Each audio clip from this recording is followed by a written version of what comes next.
Welcome back, fight fans. Welcome back. Let's just dig right into it. Why Errol Spence Jr. will not man down Shawn Showtime Porter. And let's just break it down and dig right into it. Shawn Showtime Porter and Errol Spence Jr. is an interesting fight. A lot of people have already dubbed this fight as Errol Spence Jr. is going to go in there and smoke, Shawn Porter. It's not even going to be close. I've been seeing people, come out and say, he's just going to run through Shawn Porter. It's probably going to be his easiest fight. It's going to be, just a fight that he's not going to have any problems with, any trouble. There's nothing Shawn Porter can do. And let me remind you a few things about Shawn Porter.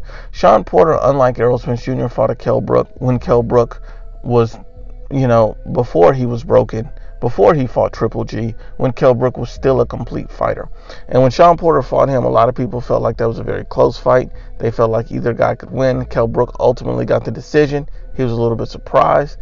But at the end of the day, regardless of how you see the fight winning, Kell Brook or Shawn Porter, it was a very close fight, and it went all 12 rounds. So you never saw, Shawn Porter in that fight at any point dangerously in trouble or dangerously get knocked out. And Kell Brook is a very big puncher.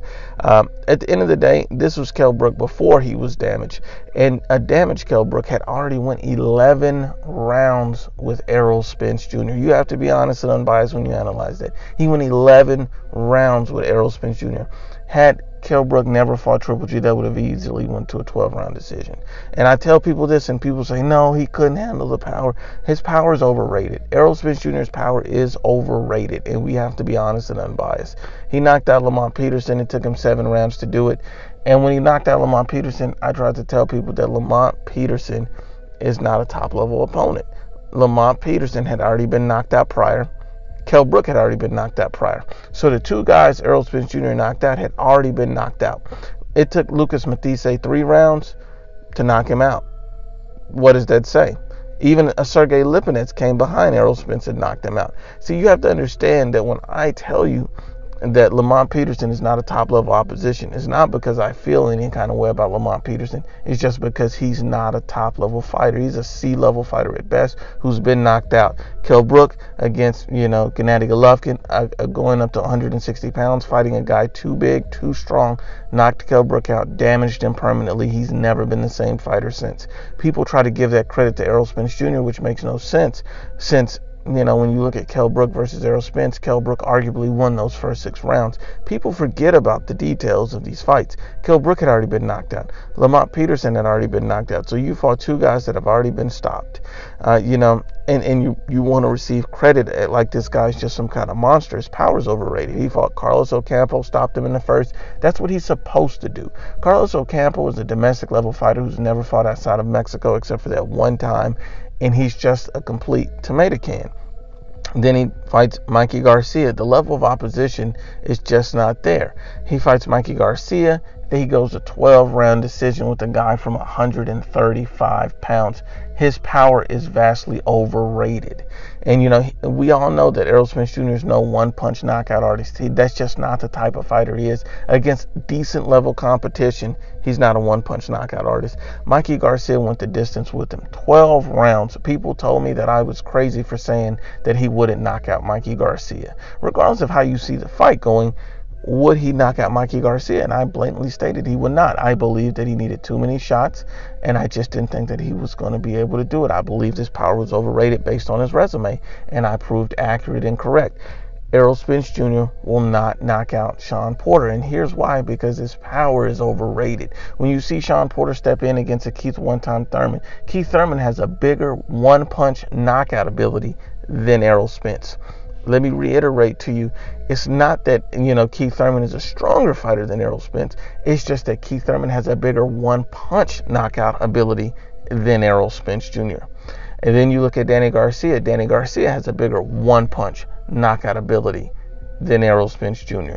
You have to be honest and unbiased when you analyze this. And Danny Garcia and Keith Thurman, love them or hate them, like them or not, if we're being honest and we're analyzing it, both of these guys are bigger one-punch knockout artists than Errol Spence Jr. Doesn't mean they're stronger than him.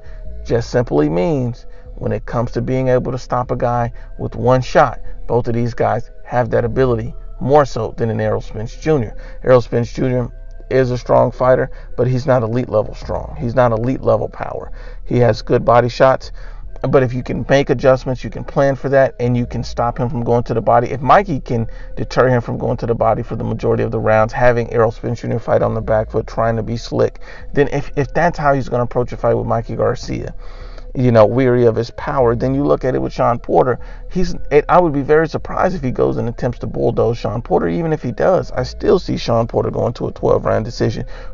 Shawn Porter has been in there with big punchers like Danny Garcia, like Keith Thurman, and fought very close fights, controversial fights. People felt like those fights, against Keith Thurman, that could have went Shawn Porter's way. Kell Brook could have went Shawn Porter's way. Shawn Porter's been in there with better opposition than Errol Spence Jr. So when you saw him looking vulnerable at times, you can understand why, because he's fought better opposition. You see him in there with the Yordenis Ugas, and you say, man, I thought Ugas won that fight. At the end of the day, who has Errol Spence Jr. been in there with the skill set of a Yordenis Ugas? Kell Brook doesn't have it. He's a one-dimensional fighter. Mikey Garcia is moving up from 135. Carlos Ocampo is a tomato can. And Lamont Peterson is a C-level fighter at best. None of these guys have that. Chris Algieri has always been a grade A tomato can. So which one of these guys are ready, and to give Errol Spence Jr. those kind of problems? None of those guys. No one on his resume dictates that. So if we're being honest and unbiased, we have to be honest about it, is that Shawn Porter has fought a better level of opposition than Errol Spence Jr. Therefore, he's going to look more vulnerable in fights than Errol Spence Jr. has. It's because it's all about matchmaking. I truly believe this will be an interesting fight. I think Errol Spence Jr. will win, but don't be surprised if this could be an upset of the year candidate. At the end of the day, I think Shawn Porter is a very difficult opponent for people to beat. I think, people overlook him because, he's not a huge, heavy fan favorite. He doesn't have no dramatic style or anything like that. But he surprises us by making simple adjustments fight by fight. He came out and boxed Danny Garcia a little bit more, so he shows a little bit something different. Errol Spence Jr. will not man down, he will not knock out, and he will not stop Shawn Showtime Porter. I think that he would beat Shawn Porter, but I think it's a closer fight than many people think. I think it's a more difficult fight than many people think, and I think Shawn Porter will give him a vast array of problems because Shawn Porter has never been an easy opponent for anyone. But once again, unbiased as always, it's the IBFP. Please share, like, and you must absolutely subscribe.